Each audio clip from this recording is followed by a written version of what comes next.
You are listening to the People Centric Podcast, where we talk through the toughest challenges that people face at work and give practical advice to fixing those challenges.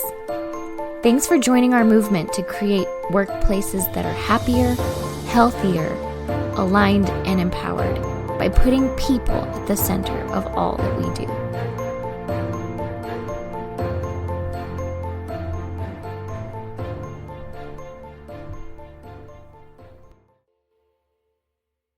Hey, people-centric leaders, one of the most common questions that we get as a consulting firm working with organizations all across the United States is something incredibly simple that fails on a daily basis that I'm sure a lot of you have had the question of too. It's this simple question: how do you get somebody else to do something? It seems like such a simple question and such a simple answer, but we see people fail in this all the time. And we fail in it all the time because people are really hard to move. They're stubborn, they're difficult. We see you've got somebody that needs to do their job differently. So I just tell them, you've got to do your job differently, but they don't do their job differently. Or you should learn this lesson. Or you're trying to help an employee solve a problem and you see, boy, if you just did this or this, it would be better. Or if you have a friend who's trying to do something and they keep running into a wall and you're like, well, stop doing that. And they keep running into the wall. Or even we started talking about the conversation of like even little kids. Like if we can't manage adults, like look, think about little kids and little kids. Is it easy to get a little kid to do something all the time? No. Sometimes just those little humans are difficult to get them to do something. So we want to talk a little bit today about how do you get other people to do stuff? How do you make them do what you want them to do?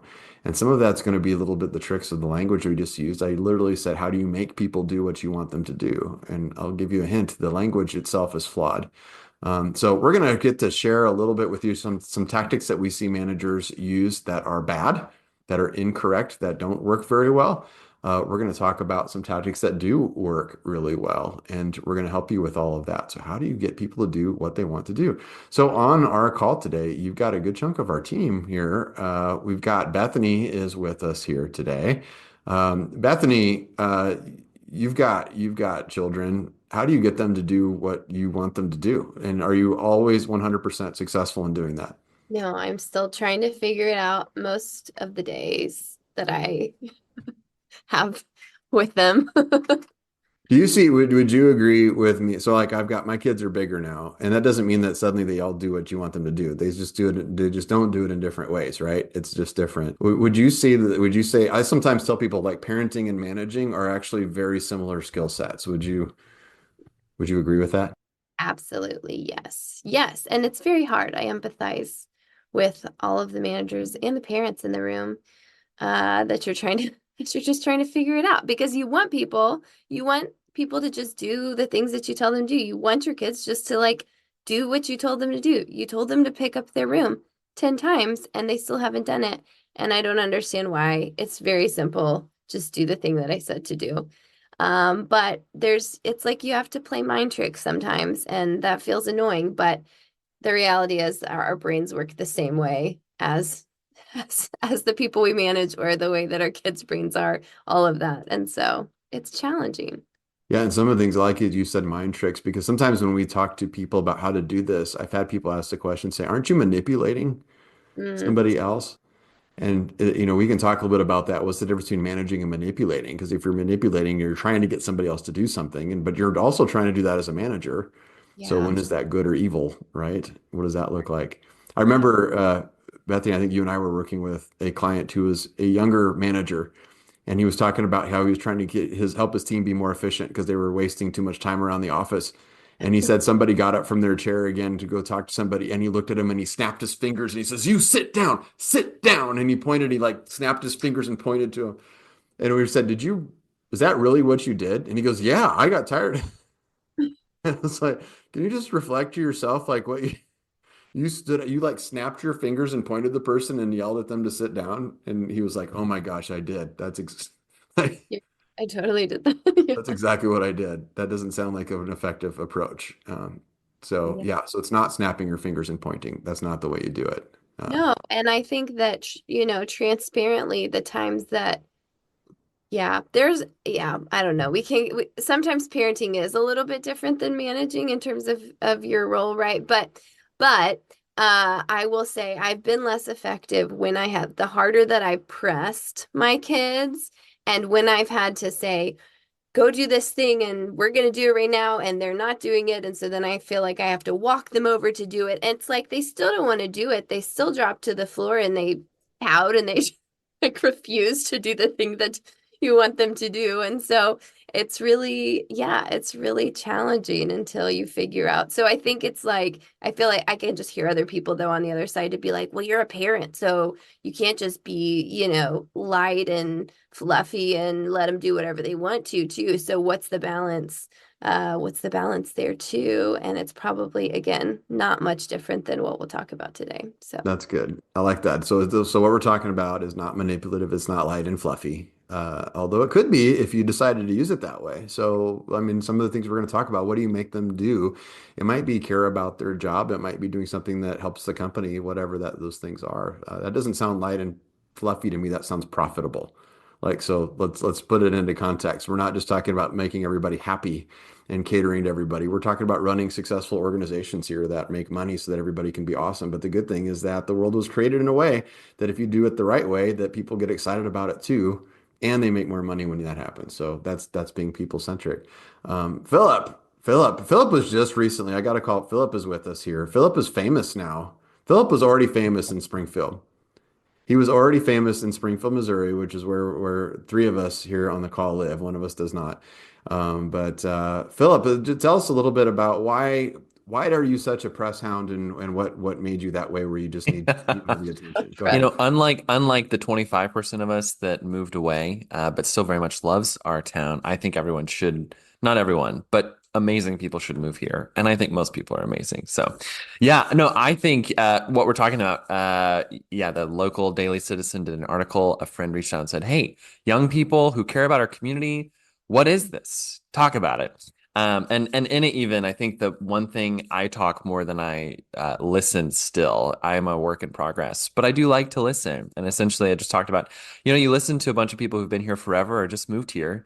I think we all have a lot in common. We want good lives and we want to make our community great. And it ties in, Claire and I, we're not parents at this point in time, although our fur baby is amazing and we love him to death.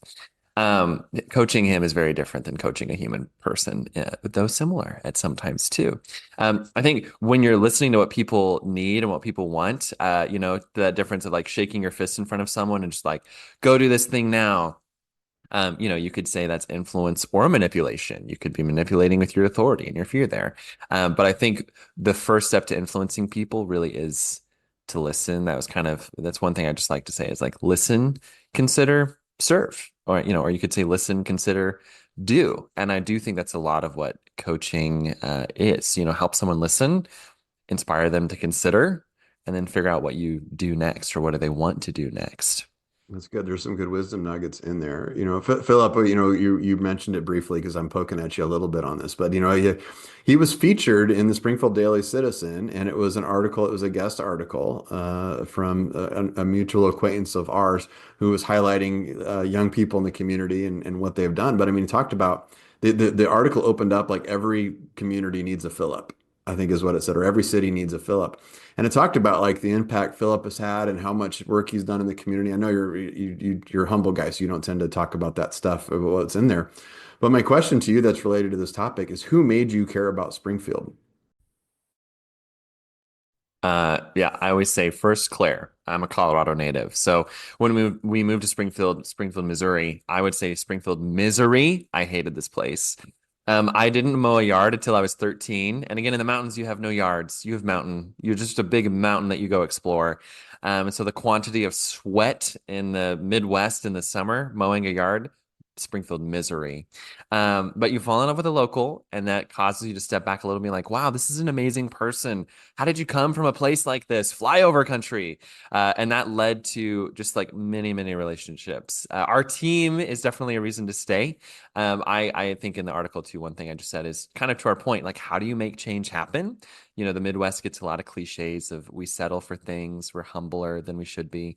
And I'm like, I see a gold streak in our community that we want to be better at a lot of these things, and we want people to thrive here and to flourish here. So a long list of people. Really, my friend, when she asked all those questions, I was like, the list is too long, actually. The longer I stay, the more in love I fall with the place. And there's a list of the 3 Dons, which 3 important people in my life named Don. Don Harkey's one of them. And I think in that I said, Don, one of Don's and our team's superpowers is engineering people's gifts and talents to then go and do stuff and impact the world around us, which really is part and parcel for our topic of how do you get people to do stuff? 1, it's not by themselves, and 2, it's definitely with a plan together. I like how you opened up by talking about, what made you fall in love with Springfield and care about Springfield the way you did. And you didn't talk about Springfield. You talked about the people in Springfield, right? So I think there's a clue into that, right? We don't tend to follow things, we follow people. So if we like a person, if there's something we feel connectedness to a person, we're more likely to follow that person. So it feels like as our listeners are thinking about how do you get somebody to do something, the question might be, what's your relationship with that person? Are you in a position where they're going to follow you or not? I think that there's a good clue in that. So thank you, Philip. And then we also have Diana Royalty on. Diana, you are one of the favorite characters on this podcast. I hear regularly people say, and I don't know if it's because of your snarkiness or because you tell it like it is or what it is, but I have a question for you, and that is, how dare you? Who do you think that you are? Who do you think you are? That's my question. Yeah, I don't know. That's a great question. I don't know. No, I don't know. You're going to come in really soft and just make me look like an ass. I get it. I understand. Thank I'm you. Diana Royalty. Bow down before her. And we What do did it on a say? daily basis. Thank you, Diana, for working Yeah, with us. I just you're want to welcome. thank you once again for You being guys here. are all so lucky to have me. We are lucky.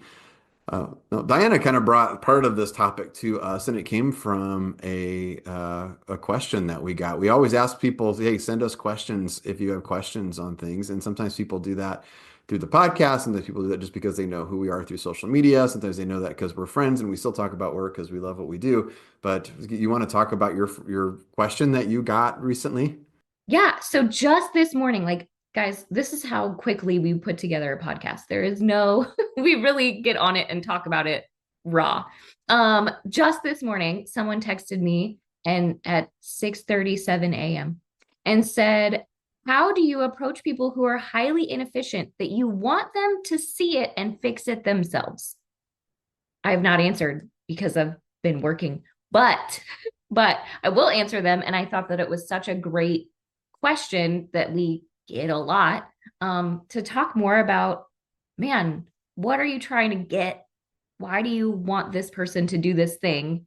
And also the way you phrase that makes me know that you probably have some like narrative paradigms and you're not helping the situation. So I just thought it was a really pertinent question for today. Yeah, so let's jump right in and let's start to try to answer that question, because I think it's a specific question in terms of how do you make people want to try to be more efficient, right? That's kind of the question.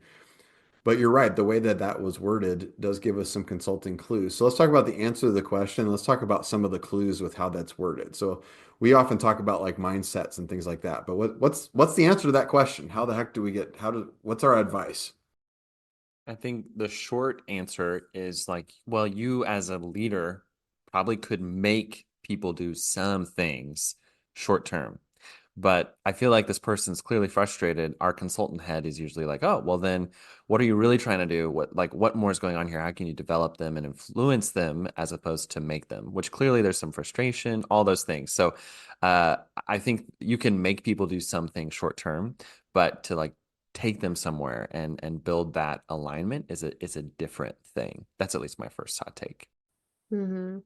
Yeah, my question would be for this person is, have you had the conversation with this person before this? Have they ever actually been given feedback? Because we can't expect people to read our minds or know if they're not doing something well or the right way or whatever, if nobody's told them that. Sometimes we think as leaders that it should be really common sense that they're not doing this thing right, or they're not doing what I want them to do. But you have to tell people and you have to give people feedback as well. and then figure out how to coach them from there. So that's my first thought and question behind it.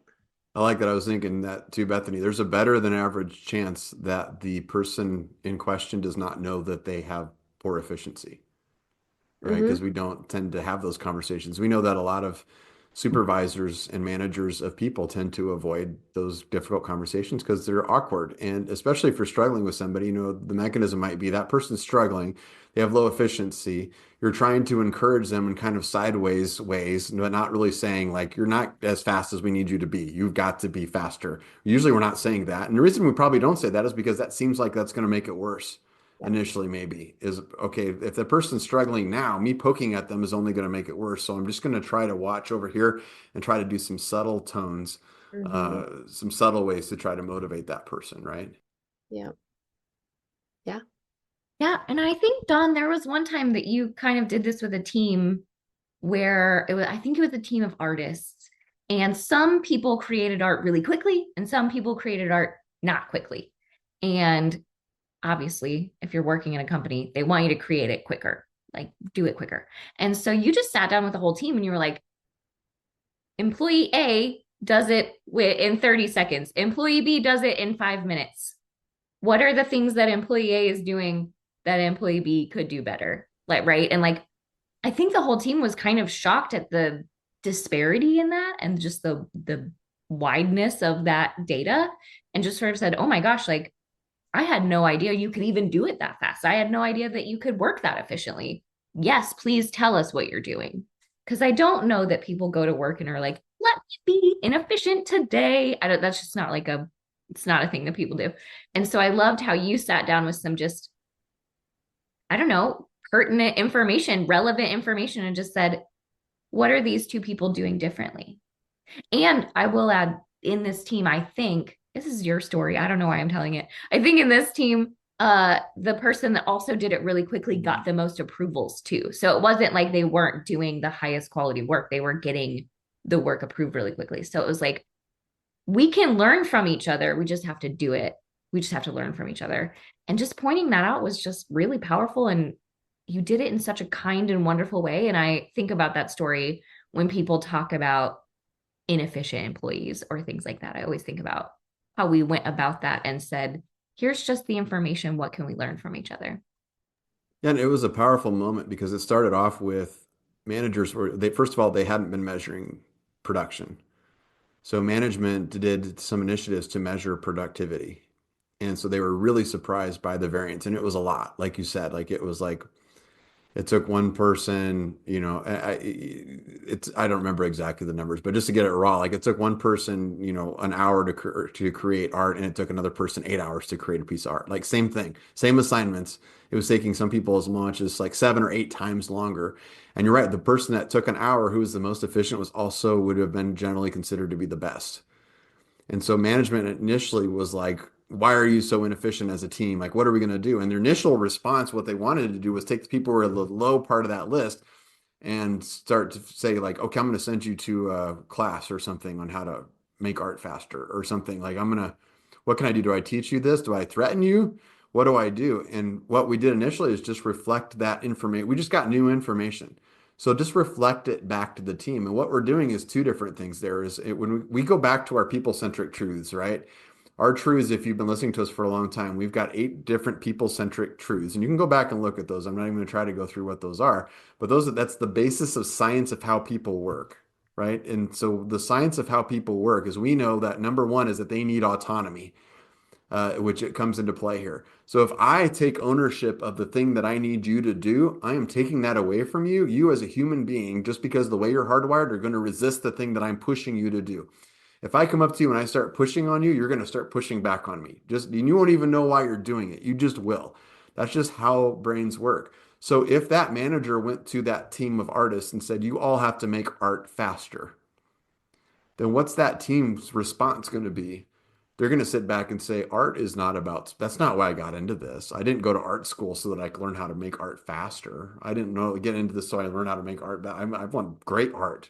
So they're gonna create their own narrative paradigm, which Diana also talked about, which is another people-centric truth, which is the idea that we all think in terms of stories, and they're going to create a story that says, my manager doesn't care about the quality of what we do, they only care about the speed, which is not true. It's absolutely not true, but they're going to create that story. If they create that story, then suddenly the managers can say faster, and all they're going to hear is worse quality. So what we did was just presented exactly what Diana said, is we just presented the feedback. We took the exact same data that the managers looked at, said, hey, we just collected this feedback, and we gave them the raw numbers. And we sat around the table with like 5 different artists, and they had their numbers, and we just put them on a table and showed them and said, look at this. Here's what the numbers are. And they sat and looked at the numbers. And and even artists who aren't numbers can look at a number and say, wow, takes you an average of an hour to do a piece, and it takes me 8 hours to do a piece. And we said, so what do you think?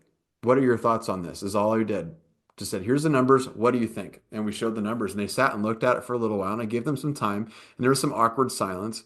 And then somebody said, not only are you the fastest at doing this, I would say you're one of our best people that does this. And the person who was really fast kind of went like, thank you. That's nice. You know, I learned a lot from you. They kind of try to be humble with that, and it's hard to respond. But then somebody else said, how are you doing that? Like, what are you doing? Like, let's talk about your approach. How do you do that? And so they started talking about that. And that conversation was exactly the conversation you want them to have, because essentially what they were talking about is how can you be more efficient and have high quality, which is exactly what management wanted them to do. But instead of management doing it, now the employees are figuring it out and they're running with that. So management never had to go and say, I need you to have better quality and faster, because that's obvious. That part's obvious. Anybody who is working on a team, they know what's going on. They know that they're in a business. They know they're getting paid for a thing. You don't have to tell them that. They know that that's true. You just have to reflect back to them what's happening, and then the teams rose up. And they improved those numbers dramatically. The people who were on the lower end improved their numbers to get faster, and they improved their overall throughput significantly just through that conversation. And management didn't have to hardly do anything other than just reflect the numbers back.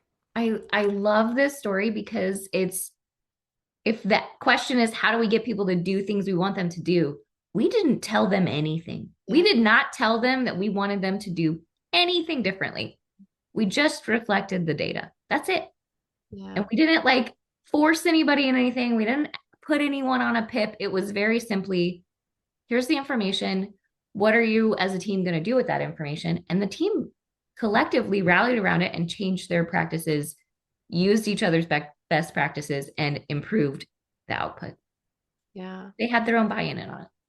I think that's really powerful. It made me think too of this other manager that I was talking to a few weeks ago, and it was a similar thing. And this person is a very kind person. I think probably does a great job managing the team, has good relationship with the team, but was coming to me saying like, I'm so frustrated. It was kind of a similar thing. People are being slow with this thing, or I can't get them to meet these deadlines. And why do they keep missing this stuff? How do I get them to do, how do I get them to do all this stuff? And through our conversations, it was like, well, you can't first of all, like you can't hold their hand as much, how are you managing it right now? And it was like, well, I'm sending reminders for these things, and I've set a deadline for this, and we've done all of those things. And it's like, oh, well, that's really cool. But then she's like, but then they're still not doing it. So what do I do if they don't hit the deadline? And I was like, well, they're not feeling any pain from not hitting that deadline. So how do we change this and involve them in solving the problem too? So you're feeling pain, but they don't see the pain that you're feeling from them not hitting the deadline. And so it's like showing your team the big picture, right? To say like what all is involved here when you aren't doing this part of your job. And two, like you're saying, Dawn, where you guys said, okay, here's the data. Let me just show you the information. It's also sometimes coming and saying, here's the problem we're trying to solve for. How, if it's a deadline or timeline thing, it's like, here's when we have to get this done. How do you want to manage this? When do you think you can complete this by?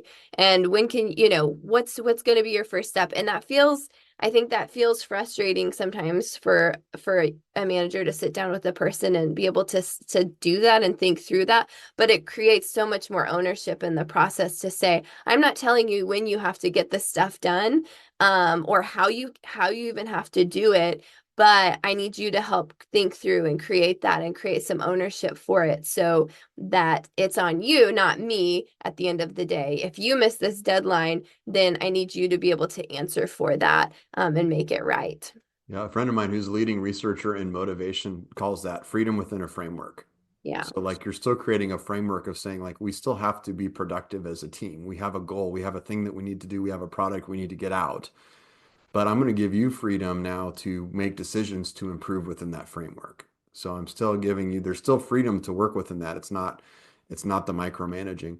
We ran into an article recently that talked about motivational micromanagement, I think, as a tactic that a lot of managers fall into. What is that and why doesn't it work?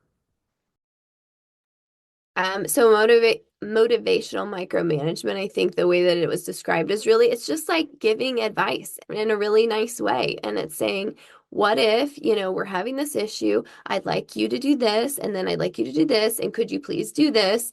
And here's my suggestions. And it's all of those things that are really well intentioned. But it's not giving employees they're not helping solve the problems at all, and they're not taking ownership over it. I think, yeah, motivational micromanagement behaves as if it's engaged and freedom within a framework. It speaks like it's that way, but then functionally comes across as I'm going to tell you what to do, and this is how you're going to do it, right? So it comes like, hey, what are you excited about? What are you motivated? Oh, okay, yeah, you're listening. Managers kind of shaking their head, and then it's like, great, yep, yeah, cool, whatever opinions you have, I'm not really listening. Okay, so it's due by this date, you're going to go do this. This is what we can do, and like, yeah, great advice to you, right? As opposed to, your example, Dawn or Bethany, where it's like, okay, hey, everyone, here are cards on the table. Art, we have to get this done by this day. How are we going to do that? What are you going to do? And then working within that framework of it. So are we saying that it's not okay? Because we talk a lot about like asking questions to help people get to an answer, which is really good in terms of motivation, right? That helps people. Like I'm just reflecting data back to them and saying, what do we think we should do with that? That engages people. They get excited about that. That's the foundation of coaching, is just asking questions, right? I'm going to flip that around on the other side of that, though, saying, is there an appropriate time to give advice, and how should that advice be given? Is there a time where you should just tell somebody that this needs to happen this way? I really hope so. Like, I'm just putting it out. I really hope so. Say more, Please Diana. help me. Did you say help me? Yeah, guys, because I'm the one who's more inclined to be like, it's time to tell them what to do. I think I did it to Bethany yesterday. Like, hey, and I did not ask any questions. I just straight up told her what I think we should do. So I really hope that there's a time for that. I wasn't even mad about that, actually. Thank you. By the way. Thank you. But I also trust, but I think that's also a result of just a good relationship and the trust that we have with each other too, and that like we've been talking about some of that stuff too. So I didn't take it as like oh geez, well, I can't believe she told me she told me this. And I also know that if I disagreed with an approach, I could have said, Diana, can I ask you some more questions? I don't know if I think this is the right direction to go. So I think that's maybe an answer too, is like, I think being able to say, well, if you have a lot of trust with this person and you guys have really open communication and you've created a safe place with this person to be able to disagree with you, then like, maybe that's okay then at some points to say like, hey, this is the direction I think that we should go on something. Then maybe that's one time that would work. I like that a lot. So you just laid out two things where like the relationship has to be there. And then I like that you kind of said like there was a little bit of an like that you were pulling the information. It sounded like you asked something, like you asked for that question. Yeah, I mean, I think we've had several conversations about it, and then we just haven't been able to like get together. And so I was like, I'm just gonna put this out there and like just tell her what's on my brain, and then she can do with that what she will, Yeah, it's maddening, I think, sometimes if you just assume that you always can just ask the questions. Like, I think that sometimes when we talk about coaching, people think like that's always the response to have. Like I think about that. I've been in therapy for 3 years now. And again, I like to talk about it because I think we should normalize that. I think it's just like going to see the doctor, right? So when I'm talking to my therapist, there are moments when I'm like, when the therapist they're asking a lot of questions because part of therapy is to help you discover the opportunities, right? So sometimes that process can be maddening. And sometimes therapists are very slow to offer advice. But I think that there are therapists, and I think mine does a good job of this, of recognizing there's moments when you can just say, here's what you need to do. And there have been moments where I've just said, look, I know you have something in mind. What are you trying to tell me? What are you trying to help me to discover? Just tell me the thing, and then I'll tell you if I buy into it or not. Like, I trust you enough that you can just say that. And she'll say, okay, I think you should do this, this, this, and this. And I'm like, okay, tell me why you think that. Let's talk through that. Like, and then it's just helpful. But it shows like there's some trust in the relationship and also that I requested it. Like I asked for it. I'm the one that opened the door. You're not busting down the door to try to tell me something. And since I am the most inclined to be like, let me just tell you, I will tell you a trick that I use to do that. When I feel like I need to tell someone something and they seem stuck to me and the questions aren't getting them there, I actually ask them if it's okay for me to tell them something. I'm like, would you want me to just tell you what I think you need to do right now? And a lot of times they'll be like, oh my God, yes. Right. Like, I don't think I've ever had someone be like, nope, don't want to hear it. And so I think asking permission to just say, like, we've been talking about this a while. I feel like we're a little stuck. Do you want me to just tell you what I think? That immediately breaks down a lot of walls and people are like, yes, tell me. And so I think in those moments, that's okay to do that. But again, it's after we've asked a lot of questions and I do have a good relationship with them and we have context built and all of those things. But yeah, I think there are tricks to also asking people if they want to hear what you have to say. Yeah. And telling them appropriately. Yeah. I think that's really good. I was going to add that another time where this might be appropriate is, and maybe it's less advice and maybe it's more of just like hey, there's obviously times where it's like, if it's safety related, right? Like there are times where it's like, you have to just say, hey, this is what we're going to not do anymore. Or, we have to change this because this is not safe or maybe legal or whatever it is, like if there are issues there that pose a high risk to the person or other people or the organization, then it's like, no, it's not a brainstorming session, right? Like we need to go in and have a discussion and say like, this is what we're going to stop doing, this is what we're going to start doing or whatever it is. So that's another area. Yeah, you work in a factory, you have to wear a hard hat. You don't coach somebody to wear a hard hat. You say thou shalt wear a hard hat. If thou shalt not, then thou shalt get fired. Like that's part of management. And there are moments where we all have to put that stuff out there. And so you have to be clear about that up front. And that's part of the framework that we talked about. Like, don't do that. I ran into one of the first people I ever had to fire, and it wasn't really an employee of mine, it was a contractor, was an electrician who was leaning on a propane tank at a plant smoking a cigarette. In case you didn't know, propane is flammable. You probably didn't know that smoking is not allowed anywhere in the facility that I was working at. So leaning against a propane tank, smoking a cigarette was enough information for me to know, like, you can't do that. Like, that's not okay. So I didn't go to him and say, okay, boy, I have a problem, and one of my problems is safety here, and I would like your help in solving that problem. Would you be willing to help me solve that problem? Like, you don't have to do that. There's moments where I went up to him and I just said, you're fired because we've talked about this and I question your judgment and you have to make 1,000 decisions that I don't get to see that I now believe you're going to cut corners on. And so not only are you're going to leave, but I'm going to be talking to your company and like, we're going to make sure we go back over your work to make sure that you were following other rules that we had in place. Like it's like that. There's moments where you manage and you have to lean into, like Diana, I mean, like you and I work together really closely on things. Like I would say, if I was giving you feedback, and it's a little bit risky to give you the feedback right here in the podcast, I would say, I want you to tell me more what to do. I would say for me personally, like I want you to tell me more, like just tell me what you think we should do. Just say it. Thank God. I am so ready for this. I can do this. Just kidding. This might be, yeah, you might never see me again. This is the last episode that Don's on. I don't know. We never see Don anymore. Diana said to stay home. She took over everything he has. You do not need to come into work tomorrow. I got this. Excellent. That's great. Because I had other things to do, I guess. Maybe. You will also not be receiving a paycheck any longer. Oh, I like my Take this job. public I again. know. That's yeah. Like, maybe we shouldn't have done this here. I guess we Case should in have point of how to deal with a difficult employee. who's being difficult here. Yeah. No. But I So, do I I mean, do love that there's coaching and there's telling, and there's a time for each one of those things. And both of those things can be effective in getting someone to do what you want them to do, but you have to use both at the right time, in the right moment, and in the right way.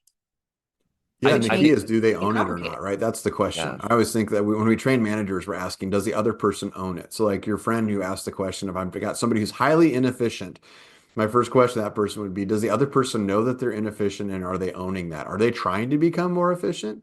Because if they're like, man, I'm super inefficient and I would really like to work better, then you have a whole different set of tools in front of you. Then it's like, yeah, then I'll coach you and I'll train you, I'll teach you, I'll work with you, I'll guide you, all those things. If that person has no idea that they're inefficient, or if they know that they're inefficient and they don't care and they don't have any ownership in it, then you have a different set of tools. Now you're in the accountability of saying, well, we have a problem then because we're not being productive enough as a team, and I've got to get you got to get up to this level, and you set accountability discussions. It's a different set of tools that you use with if the person owns it or doesn't own it.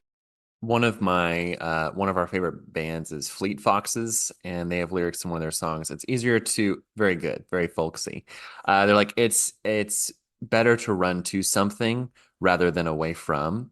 And I think making management style is like run away from, run away. Like don't do that, stop that, and only go as far as I tell you to. Whereas when you engage people, whether it's like, hey, tell me where to go, or like, hey, together, let's do this and find some common goals.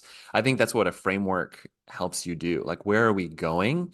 Efficiency, that's great and fine, but only if you all have an idea of what it means. If everyone has a different expectation, is 8 hours of making art great? Is 1 hour of making art great? That's different. And if I'm told 8 hours is terrible, run away from that. Just do better. Wow, that's really hard. As opposed to, I love again the example, which is like, here's the information. What do you want to do? We believe that all people want to do really well.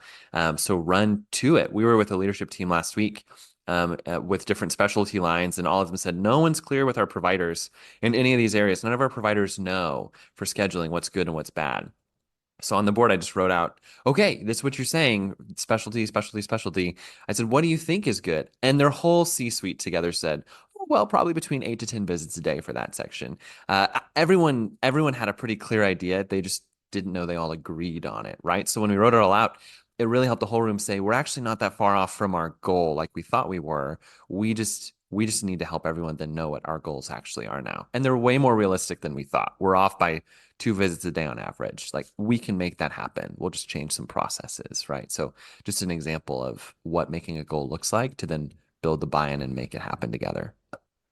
I like that. So we've talked about, like, if you're trying to get somebody to do something, if you're trying to make somebody do something, you're trying to build a relationship with that person. Like, that's important. That's why we tell supervisors to be nice to people, to have conversations with them, to have empathy, to ask them how they're doing, to check in with them, because you're building capital with that person so that you can walk with them, so that you can help them and they can help you. That relationship is really important, and that relationship's rewarding at work anyway.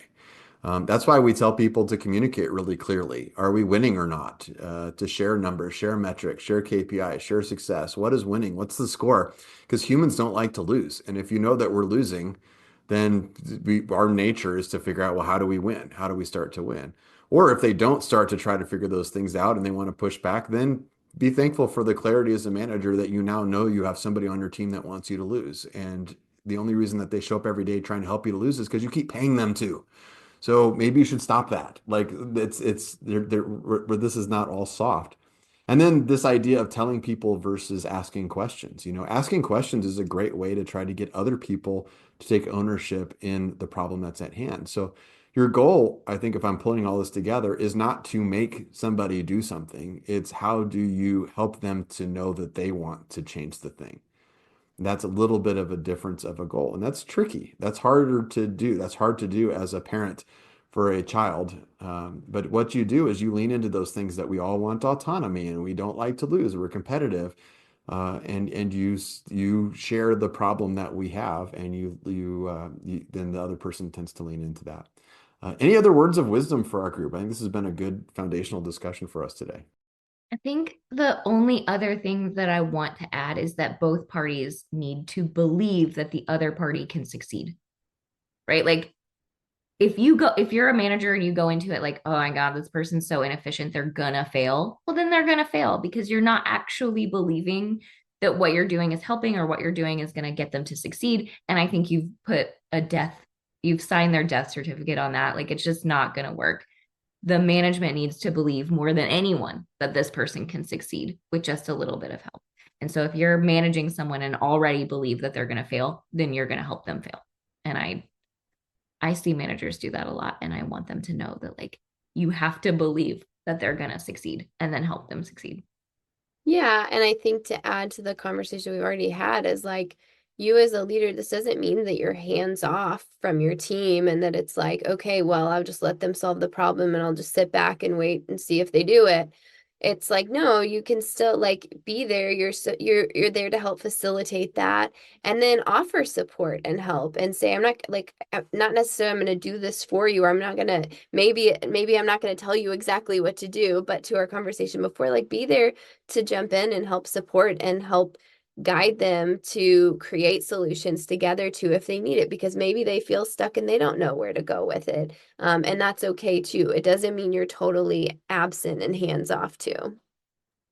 I was thinking along with that, we talk about cultures of blame and accountability a lot. There's a lot of differences and ways to maybe see, but I think one, if you're a manager and you're talking about people rather than to them, hey, how can I make so-and-so do this thing? Instead of just talking to them like, hey, here's the thing. And I think this is where we're disconnected. Help me out. Where are you? This is what I think and want. Okay. Like, let's talk, ask about it. I think that is one key difference. If you notice yourself talking about people more than to them directly, you'll save yourself and them a lot of time by getting on the same page.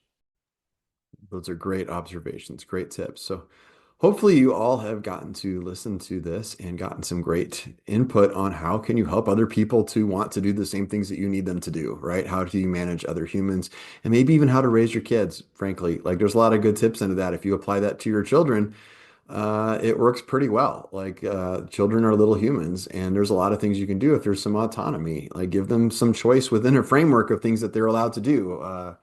Hey, we're going to go eat at this restaurant. If you want to behave at the restaurant, give them a little bit of a choice on what they order, but give them choices on what it is, right? Some within a framework, not anything you want. You can't just order an ice cream sundae, but would you like the chicken nuggets or do you want the macaroni and cheese? Like, those little choices go a long way for all people, whether they're a little child or they are an adult working in a workplace. So hopefully that was helpful. Hopefully that helps everybody else. And now I guess this is going to be my final podcast as Diana takes over the company now, since I've officially asked her to do that. So I just want to thank our new king, queen, whatever we want to say, our new monarch. What's your Diana. title? Empress? What do you? Empress. Oh, I like Empress. So thanks all for joining us. We'll see you next time at the People Centric Podcast. Thank you for listening to the People Centric Podcast. We are so grateful for you joining us every week. If you like this content, please like and subscribe. Also, feel free to share on your social media with everyone that you know. It really does help us. If you would like to contact us, I have put our information in the show notes. Please reach out anytime. We love hearing from you. We will be back next week with a new topic. Until then, be well and lead well.